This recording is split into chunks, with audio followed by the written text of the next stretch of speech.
ঈদের নতুন পোশাক কেনার আনন্দ নিমিষেই ম্লান হয়ে গেল এক পরিবারের। চুয়াডাঙ্গা শহরে ঈদের বাজার করতে এসে সড়ক দুর্ঘটনায় প্রাণ হারালেন 18 বছরের যুবক বিপুল হোসেন।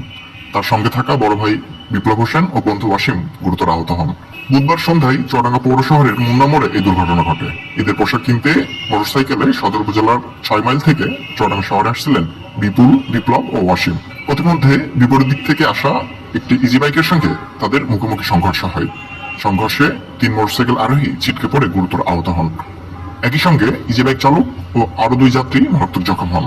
পরে স্থানীয়রা তাদের উদ্ধার করে চুয়াডাঙ্গা সদর হাসপাতালে নিলে জরুরি বিভাগের কর্তব্যরত চিকিৎসক বিপুলকে মৃত ঘোষণা করেন। বাকিদের অবস্থাও আশঙ্কাজনক হওয়ায় রাজশাহী মেডিকেল কলেজ হাসপাতালে রেফার করা হয়েছে।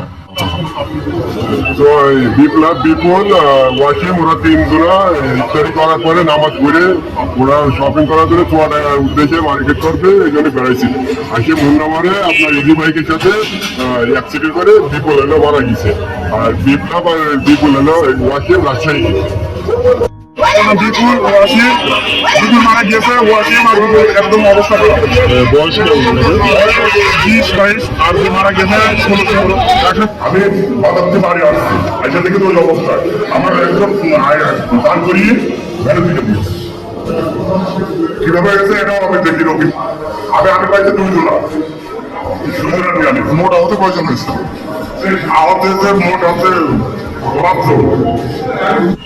আজকে রাত 8টার সময় চুয়াডাঙ্গা সদর উপজেলার মুন্না মোড়ে, চুয়াডাঙ্গা পৌরসভার অন্তর্গত মুন্না মোড়ের ওখানে একটা ভয়ানক রোড ট্রাফিক অ্যাক্সিডেন্টের ঘটনা ঘটে। সেখানে মোটরসাইকেলের সাথে ইজি বাইকের সংঘর্ষ বাধে।